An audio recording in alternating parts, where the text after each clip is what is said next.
Harry S. Sidhu is an American Republican politician and businessman who served as the 46th mayor of Anaheim, California, winning the office in the 2018 election. He was the first person of color and the first Sikh to serve as mayor of Anaheim.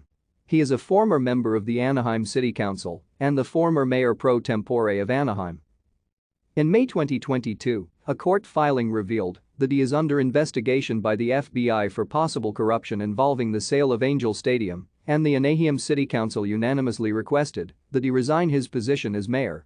On May 23, 2022, Sidhu resigned as mayor, effective May 24.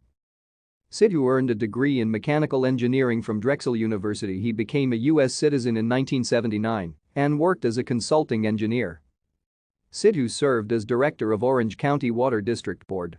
He also serves on the board of Friends of United States, an organization that promotes India-United States relations.